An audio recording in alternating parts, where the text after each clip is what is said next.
پاکستان چلانے کی تحریک میں شیخ مجیب صاحب بطور نوجوان شامل رہے ہیں اور پاکستان ٹوٹا تو انہوں نے بیان دیا کہ میرا 25 سالہ خواب پورا ہو گیا۔ اگر سالہ سازش کیس بنا، مجیب الرحمان کو گرفتار کر لیا گیا۔ وہ ایک بالکل جھوٹا کیس تھا۔ سازش تو تھی اور اس میں شیخ مجیب بھی شامل تھے۔ اس نے بولا کہ اگر تمہیں جنرل یحییٰ یہ تمہیں اگر آرڈر دیتا ہے تمہیں جو مار دو تو تم مجھے مار دو گے؟ میں نے بولا ہاں۔ شیخ مجیب صاحب حالات کے جبر سے جنم لینے والے لیڈر تھے۔ ہاں یہ ہے کہ اس نے ایک وار آف انڈیپینڈنس لڑی، اس نے ایک ملک بنایا۔ قائد اعظم نے بھی تو یہی کیا تھا۔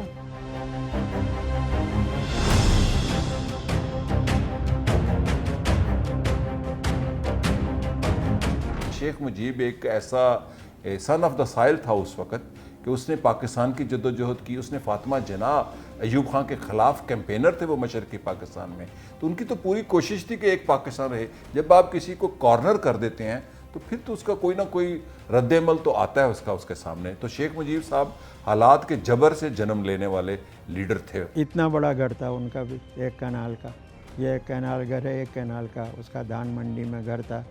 چاروں طرف 24 گھنٹے جوئے بنگلہ کے نعرے لگتے۔ آپ دیکھیں کہ پاکستان موومنٹ میں وہ قائد اعظم کی تقریریں سننے 20-20 25-25 میل سائیکل چلا کے جاتا تھا۔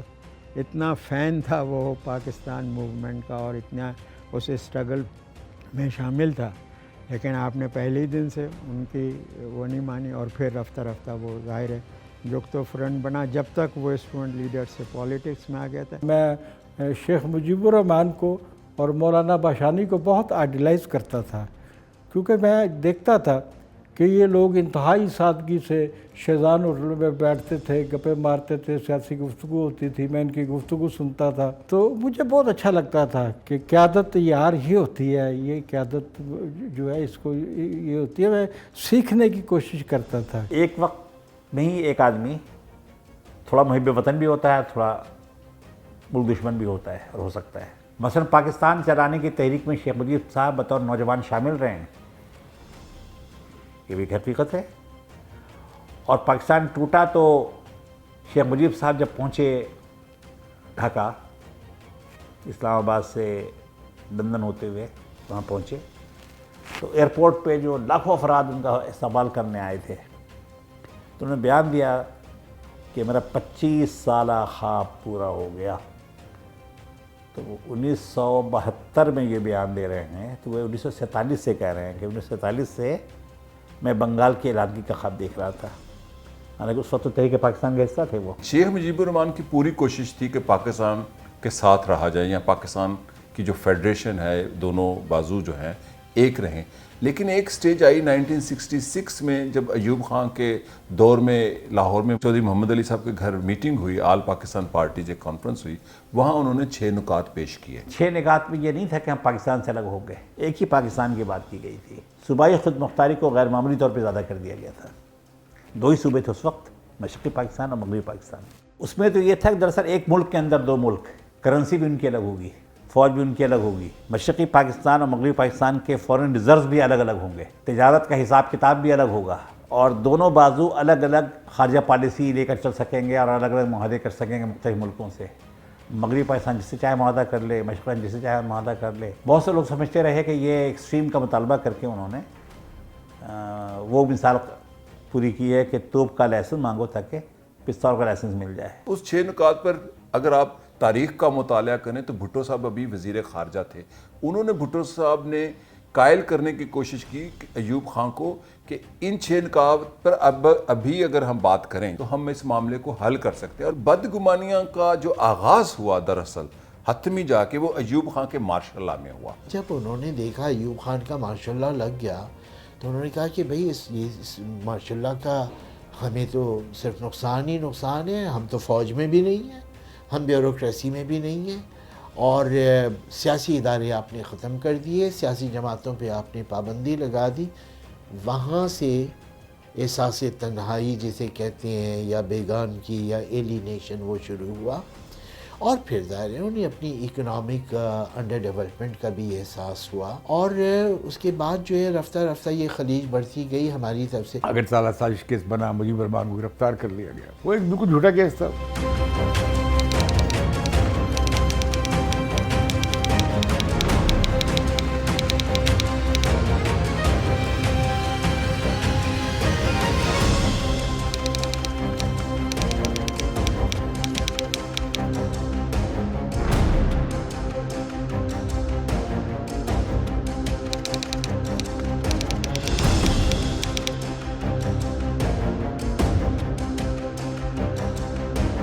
ایک کنسپریسی ہوئی ہے اگرتلہ کے مقام پہ کچھ لوگ ملے ہیں اور انہوں نے فیصلہ کیا کہ پاکستان کو توڑنا ہے. یہ ہم سنتے ہیں, سندھی لیڈرشپ کے حوالے سے بھی سنتے ہیں, بلوچوں کی لیڈرشپ کے حوالے سے بھی سنتے ہیں, پختون لیڈرشپ کے حوالے سے بھی اس طرح کے الزامات دیکھتے ہیں کہ پاکستان میں چھوٹے صوبوں اور چھوٹی قومیتوں کے جو لیڈرشپ رہی ہے ان کی حب الوطنی کو ہمیشہ پنجاب میں بیٹھ کر یا اسٹیبلشمنٹ نے, فوج نے اور سلامتی کے اداروں نے شک کی نگاہ سے دیکھا ہے. اگرتلہ سازش کی سازش تو تھی, اور مجھے عوامی لیگر نے بتایا ہے کہ سازش یہ باقاعدہ تھی اور اس میں شیخ مجیب بھی شامل تھے. اب تو اس کی تصدیق ہو گئی ہے نا, خود عوامی لیگ ان میں شیخ مجیب کے ڈائریوں نے, نوٹس نے اس کی درستگی ثابت کر دی ہے کہ یہ اگرتلہ گئے تھے. ہندوستان کی انٹیلیجنس ایجنسیوں سے مل کر کچھ پلان بنایا تھا پاکستان کے خلاف.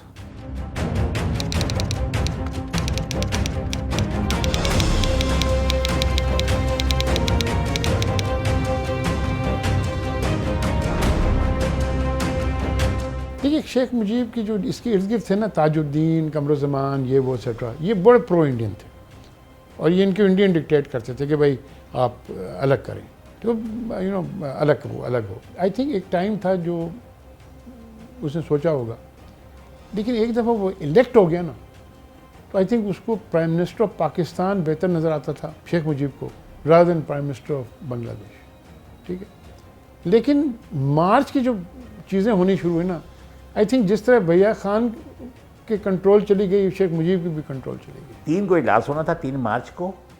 1 مارچ 1971 کو اعلان ہوا کہ اجلاس ملتوی کر دیا گیا. ریڈیو پاکستان میں جیسی خبر چلی فسادات پھوٹ پڑے. اس کے بعد عوامی لیگ نے مشرقی پاکستان کو ٹیک اوور کر لیا, بالکل پریکٹیکلی ٹیک اوور کر لیا. نہ ہم اسکول جا سکے, نہ والد صاحب آفس جا سکے, نہ کوئی اور کہیں جا سکا. دن میں ہم سوتے تھے, رات کو سب جاگتے تھے, پورا محلہ جاگتا تھا. ہر تھوڑی دیر پہ کھمبے بجتے تھے کہ عوامی لیگی آ گئے, عوامی لیگی آ گئے. اور بہت ہی خوف کی کیفیت میں ہم وہاں رہتے تھے.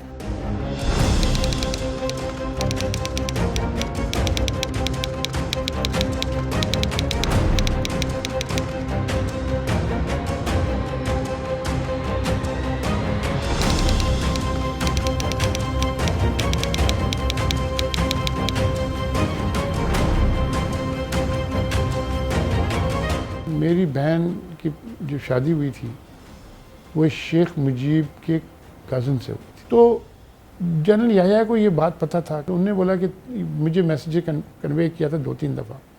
جو فائنل میسیج کنوے کیا تھا نا جی, وہ 5 مارچ کو 1971. پھر میں گیا دھان منڈی روڈ نمبر 32 میں ان کا گھر تھا شیخ مجیب کا. میں نے جا کے میسیج ان کا کنوے کیا. تو انہوں نے جنرل یحییٰ نے ان کو بولا تھا کہ دیکھیں آپ تو پرائم منسٹر بننے والے ہیں پاکستان. تو یہ اگر آپ پرسوں 7 مارچ کو بنگلہ دیش ڈکلیئر کر دیں گے تو ہم پھر کدھر جائیں گے؟ پھر میرے پاس ایک ہی راستہ ہے, پھر میں وہی کچھ کروں گا کہ آپ کو میں حراست میں لوں اور آپ کو میں ٹرائی کروں ایز اے ٹریٹر, کیونکہ آپ نے اگر بنگلہ دیش اناؤنس کر دیا پھر میرے پاس کوئی راستہ نہیں. میں آ رہا ہوں ڈھاکہ, اور میں ڈھاکہ آ کے آپ سے ہر چیز پر بات کروں گا.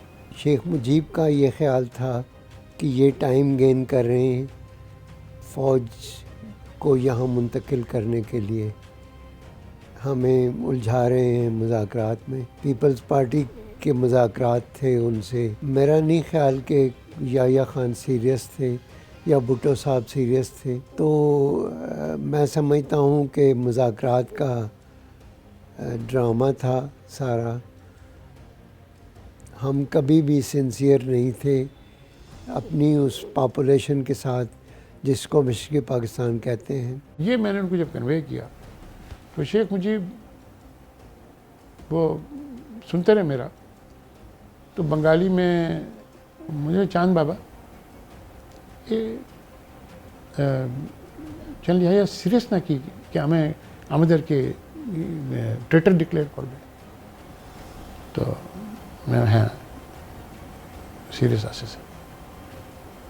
তো বলতে আচ্ছা তো তোমাকে অর্ডার দিবে কি আমাকে মেরে ফেলবে, তুমি আমাকে মেরে ফেলবে?